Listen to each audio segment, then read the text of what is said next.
लग्न होतं आणि आपण सासरी जातो तेव्हा बऱ्याच गोष्टींची जुळवून घ्यायला लागतं. नवीन माणसं, नवीन मंडळी, खूप सारे चॅलेंजेस येतात, अडथळे येतात आणि जसं लग्नाची वर्ष पुढे जातात तसा तर काही जणींना संघर्ष चुकतच नाही. काही ठिकाणी तर कल्चरल शॉक असतात. आपण एका कुटुंब पद्धतीमध्ये लहानाचे मोठे झालो असतो, समोरच्या कुटुंबात सगळं ततडच असतं, हो की नाही? पण कितीही काही म्हणलं तरी आपण आपली प्रतिभा, आपलं अस्तित्व कायम ठेवण्यासाठी कायम झगडत असतो, झटत असतो. आणि मला काय वाटतं ना, आजच्या रेसिपीमध्ये आपलं जे वांगं आहे ना, तेही तसंच आहे. म्हणजे वांगं कसंही तुम्ही करा, त्याला तळून करा, त्याला भाजा किंवा त्याला परतून घ्या, कुकरच्या वाफेवर शिजवून घ्या, पण ती वांग्याची चव आहे ना, ते स्वतःची चव तशीच आहे तशीच टिकवून ठेवते. आणि कधी कधी ना दमायला होतं, अक्षरशः थकायला होतं, सगळं सोडून द्यावं असंही वाटतं. पण तुम्हाला सांगते, ज्या प्रकारे ताटाची शोभा ती भरल्या वांग्याची भाजी देते, त्याच प्रकारे संसार किंवा घर जेव्हा आपण सांभाळतो तर त्या बाईशिवाय त्या घराचं घरपण आणि अस्तित्व अजिबात नाही, हो की नाही? नमस्कार, मी मधुराज रेसिपी फूडीमध्ये तुम्हा सर्वांचं खूप खूप खूप मनापासून स्वागत. असाच आपण आज खारट, थोडासा तिखट, झणझणीत, रसरशीत, चमचमीत खारं वांग करत आहोत. जसं आपण संसारात मुरतो तसं वांगही या रश्श्यामध्ये मुरवून घेणार आहोत. आणि इतकं कमाल लागतं, तुम्हाला सांगते. बरं, असं तुम्हाला कमाल हे ऐकायला वाटलं असेल ना, तर काय करायचं, पटाकन सबस्क्राईब करायचं. आता तव्यामध्ये आपण शेंगदाणे घेऊयात. अर्धा कप शेंगदाणे मिसळायचे आणि या खारं वांग्यासाठी ना शेंगदाणे खरपूस भाजायचे नाही, हलकेसे, फक्त त्याचं जे कच्चं पण असतं ते काढून घ्यायचं, हलके भाजायचे. अगदी 5 मिनिटं शेंगदाणे भाजत आले, हे बघा, अगदी हलकासाच रंग बदलला, टसटस भाजायला सुरुवात झाली. आता इथे गॅस मी बंद केला आणि तवा हलकासा गरम आहे. तर अर्धा कप शेंगदाणे होते, तर पाव कप इथे आपण सुकं खोबऱ्याचा कीस घालूयात आणि गॅस बंद करून ठेवलाय. खोबऱ्याचा देखील आपल्याला रंग बदलायचा नाहीये, पण तव्याची जी उष्णता आहे तेवढ्या उष्णतेत ते भाजून निघेल. भाजलेले शेंगदाणे आणि खोबरं हलकं थंड होतंय तोवर वांगी तर स्वच्छ धुवून घेऊयात. इथे ना मी ही जळगावी वांगी घेतली आहेत. नॉर्मल आपली घरातली वांगी घेतली तरी चालेल, काटेरी वांगी. वांगी स्वच्छ धुवून झाली. आता हे निथळायला बाजूला ठेवूयात. कढईमध्ये 2 पळी तेल गरम करायला ठेवलंय. ते तेल गरम होतंय तोवर आपण ना कांदा बारीक चिरून घेऊयात. इथे 2 मध्यम आकाराचे कांदे मी घेतलेत. कांदा नाही घातला तरी चालतो खारं वांग्याला, पण मी घालते.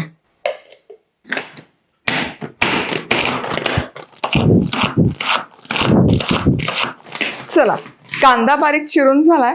आता साहित्य काय काय घेतलंय ते बघूयात. आता हे खोबरं आणि शेंगदाणे ते तर दाखवलेच आहेत.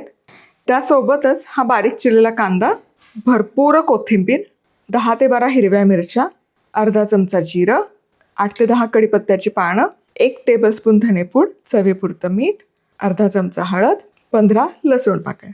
बघा, कांदा चिरेपर्यंत साहित्य देखील सांगितलं, तेलही गरम झालं. सगळ्यात आधी जिरं. यामध्ये ना थोड्याशा अख्ख्या लसूण पाकळ्या पण घालायच्या, त्या दिसायला छान दिसतात. आणि आपल्या घरात आहे ना बरीच मंडळी असतात की त्यांना हे लसूण आहे ना असा तेलावरचा खायला आवडतो. तुमच्या घरात नसेल कोणाला आवडत, नका घालू. थोड्याशा लसूण पाकळ्या आणि बारीक चिरलेला कांदा.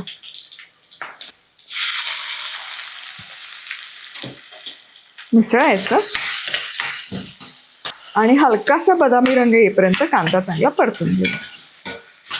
आणि थोडासा कढीपत्ता देखील घालते, कढीपत्त्याची चव छान येते. फोडणीत घातला कढीपत्ता तरी चालेल. चला, कांदा परतून होतोय तोवर वांगी तर भरून ठेवूयात. तर भरल्या वांग्यासाठीचं, हे खाऱ्या वांग्यासाठीचं वाटण तयार करूयात. तर हे भाजलेले शेंगदाणे आणि खोबरं घ्यायचं. यामध्ये खूप सारी कोथिंबीर, लसूण, भरपूर मिरची घाला बरं, कारण याच्यात इतर मसाला काहीच नसतो, आणि मीठ. झाकण लावायचं. बरं, ही सगळी तयारी होत असताना इथे बाजूला कांदाही आपला छान परतला जातो. आता हे ना पाणी न घालताच वाटायचे, पाण्याचा वापर अजिबात नको. वाटण तयार आहे. वा, बघा रंग काय सुरेख आलाय. वा वा वा. आणि हलकेसे शेंगदाणे खोबरं हेही दिसतंय सगळं.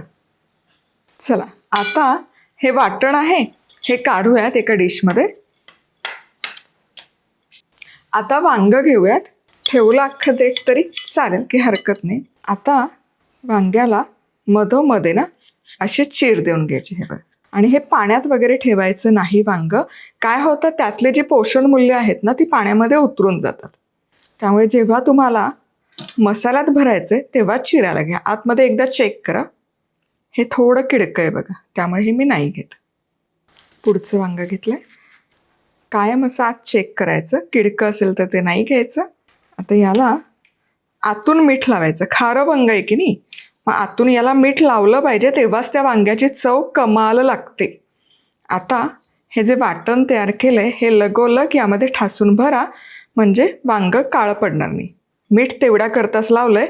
जेव्हा आपण वांग शिजायला घालतो तेव्हा त्याला रसही सुटतो आणि चवही छान लागते. पचपचीत पाणी घालायची गरजच नाही. हे असं ठासून ठासून भरलंय आणि वांग्याचा रंगही नाही बदलत. चला, वांगी सगळी भरून झाली. त्याचसोबत कांदाही इथे छान परतून झाला. हे बघा, हलकासा सोनेरी रंग यायला सुरुवात झाली. आता यामध्ये हळद, धणेपूड, मीठ मिसळूयात. हळद घाला, कारण हळदीचा रंग छान येतो या भाजीला. आणि इतर मसाले काहीच नाही, त्यामुळे धणेपूड तर मस्ट आहे. आता हे जे थोडंसं वाटण उरलंय हे यामध्ये घालूयात. परतायचं. चला, हा मसाला छान मिसळून झाला. हे कढईला चिकटू नये म्हणून थोडंसं मी यामध्ये पाणी घातलं होतं. आता यामध्ये ही भरली वांगी सोडायची. थोडंसं गरम पाणी, म्हणजे ते खाली करपायला नको. झाकण ठेवायचं आणि 5 मिनिटं वाफेवर ही वाफवून घेऊयात. 5 मिनिटं वाफवून झालं. वा वा वा, वांग बघा काय सुरेख दिसतंय. छान वाफवून निघालं, वाफ छान त्यावर जमा झाली. आता हे उलटवूयात. बहारदार हलकासा रंग बदललाय बघा खालच्या बाजूला. वा, आता थोडंसं आणखी गरम पाणी. झाकण ठेवूयात.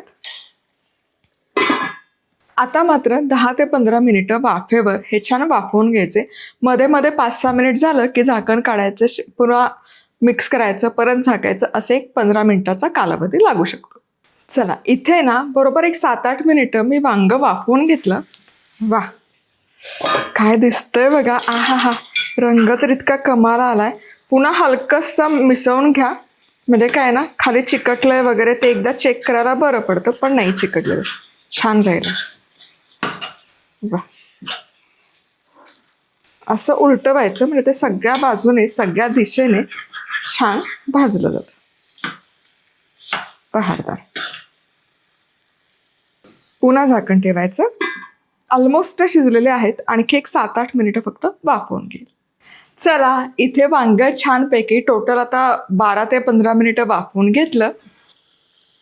वा, आता टूथपिक घालून बघा, छान आतपर्यंत गेली.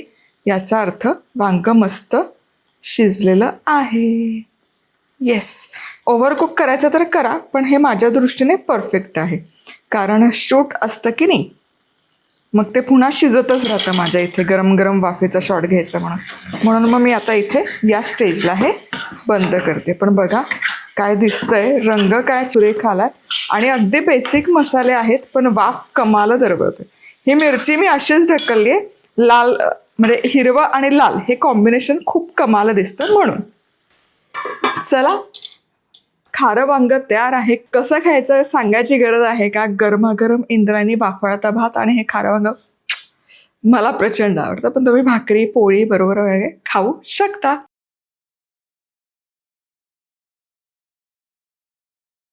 रेसिपी आवडली तर लाईक, कमेंट, सबस्क्राईब. पुन्हा भेटूयात. तोवर मस्त राहा, खुश राहा, आनंदी राहा. सगळ्यात महत्वाचं खात राहा.